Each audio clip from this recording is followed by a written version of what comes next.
బాగున్నారు కదా? నేను కూడా చాలా చాలా బాగున్నానండి. పిల్లలకి హాలిడేస్ కొంతమందికి వచ్చేసాయి, కొంతమందికి రాబోతున్నాయి. పిల్లలకేమో హాలిడేస్, తల్లులకేమో డబల్ డ్యూటీ అన్నమాట. ఏంటి ఇంక ఇంట్లో ఉంటే అమ్మ అది కావాలి, అమ్మ ఇది కావాలి, లేకపోతే ఇప్పుడు డబ్బులు బయటకు వెళ్ళి కొనుక్కొచ్చుకుంటారు, లేస్ ప్యాకెట్, కురుకురే ప్యాకెట్ ఇట్లా అంటూ ఉంటారు, గోల్ చేస్తూ ఉంటారు. మనం వాళ్ళకి కురుకురే ప్యాకెట్లు, లేస్ ప్యాకెట్లు కొనుక్కునే అవకాశం ఇవ్వకుండా ఇంట్లోనే వాళ్ళకి ఇష్టమైనవి చెయ్యాలి అంటే ఇదిగోండి ఈ స్నాక్ ఐటమ్ ఒకటి చూపించేస్తున్నాను. మంచి హెల్దీ అనమాట, పిల్లలకి ఎస్పెషల్లీ చాలా మంచిది. అది ఉప్మా రవ్వతో చేస్తామన్నమాట. దాని పేరు ఏం పెడతారో మీరే నాకు చెప్పండి. మొత్తానికైతే సూపర్గా ఉంటుంది, చాలా టేస్టీగా ఉంటుంది, అందరు ఇష్టపడతారనమాట. చక్కగా ఇంట్లో కూర్చొని టీవీ చూడండి అని చెప్పేసి ఒక బౌల్ కేసి ఇచ్చామంటే ఇంకా తింటా కూర్చుంటారు. అమ్మాయి కొంచెం కావాలని కూడా అడుగుతారనమాట. అది చేయడం చాలా ఈజీ అండి. ఒక అరగంట స్పెండ్ చేయండి, చక్కగా ఒక డబ్బాకి అయితే పెట్టేసేయండి. ఒక 2-3 రోజులు అయితే ఈజీగా వస్తాయి. ఎలా చేయాలనేది ఇప్పుడు నేను చూపిస్తున్నాను. ఈ కప్పు తీసుకుంటున్నాను. ఈ కప్పుతోటి 2 కప్పులు ఉప్మా రవ్వ. ఎండాకాలం వచ్చేసింది, పిల్లలకి ఎగ్జామ్స్ అయిపోతున్నాయి. ఇంక ఇంట్లో కూర్చున్నారంటే టీవీ చూసేటప్పుడు ఇంకా అవి తేయండి, ఇవి తేయండి, అవి తేయండి అంటూ ఉంటారు కదా. అందుకని ఈజీగా ముందే రెడీ చేసి పెట్టుకోండి. ఓకే, మధ్యలో మాట్లాడచ్చు, తలకాయ ఊపితే వాళ్ళకి కనిపించదు. ఓకే, దీని పేరేంటో మీరే చెప్పండి, అంతే కదా. నీకేమన్నా ఐడియా ఇస్తే నువ్వు కూడా చెప్పు. దీని పేరేంటి? టైటిల్ కూడా అడుగుతా వాళ్ళని, ఏం పెడదామా అనేసి.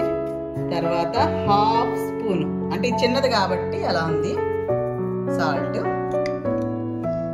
అనగా ఉప్పు.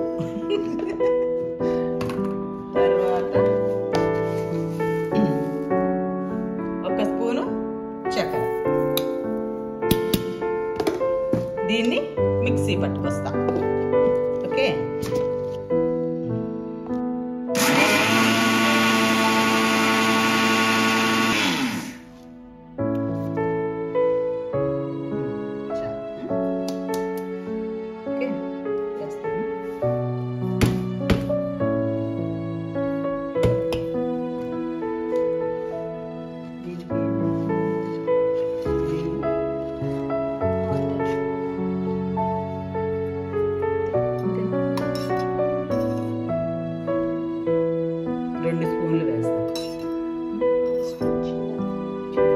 సగమే వస్తుంది చేస్తుంటే, మన ఇష్టం.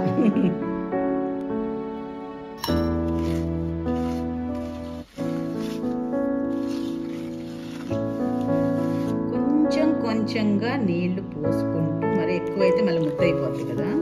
జస్ట్ మన చపాతీ పిండిలాగా.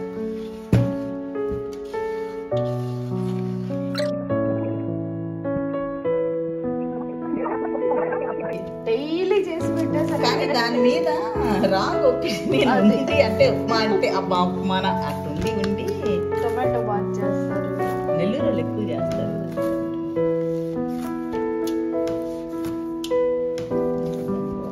పీల్ చేస్తుంది చూసావా, ఆయన నీళ్ళు పోస్తుంది. కొంచెం పోసి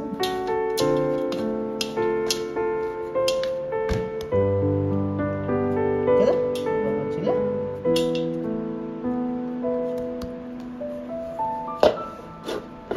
ఒక పావు గంట చాలు.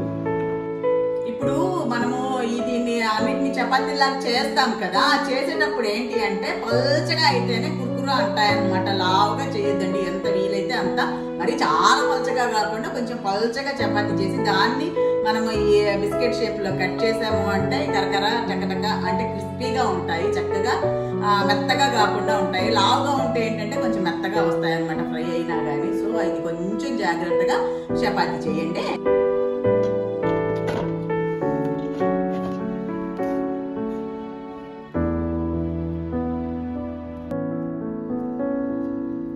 ఇప్పుడు కొంచెం నెయ్యి, గోధుమ పిండి వేసి కొంచెం లిక్విడ్ పేస్ట్ లాగా తయారు చేసుకోవాలన్నమాట. ఎందుకంటే చపాతీకి మధ్యలో ఇది రాస్తూ మళ్ళీ అన్నీ కలిపి చపాతీలు చేస్తే మనకు లేయర్గా వస్తుందన్నమాట.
పిల్లలకి నచ్చేటటువంటి స్నాక్ తయారు చేసుకోగలము కదా, వాళ్ళకు కూడా శుభ్రంగా నచ్చుతుంది, చక్కగా తింటారండి. ఇలా చేసి ఇచ్చేయండి. ఉప్మా రవ్వతోటి చక్కగా నెయ్యి పడుతుంది, మైదా కాదు, ఇంకా హెల్దీ కదా ఉప్మా రవ్వ అంటే, మైదాతో పోలిస్తే కదా. చక్కగా మధ్యలో నెయ్యి కూడా ఉంది, మంచి స్ట్రెంగ్త్ పిల్లలకి, చక్కగా టేస్ట్ కూడా సూపర్గా ఉంటుందండి, చాలా సూపర్గా ఉంటుంది. సో ఈ విధంగా చేసేసి కొంచెం ఒక వెరైటీ మేము కూడా మా పిల్లలకి ఈ సెలవులలో చేసి ఇచ్చామన్న ఆనందంతో మిగతా సెలవులన్నీ మనం ఇంకేం చేయాలని ఆలోచిస్తూ ఉండొచ్చు అనమాట. సో ఈ వీడియో కనుక మీకు నచ్చినట్లయితే లైక్ చేయండి, షేర్ చేయండి, సబ్స్క్రైబ్ చేయడం మాత్రం మర్చిపోతూ ఉంటాను. మీ లక్ష్మీరావు.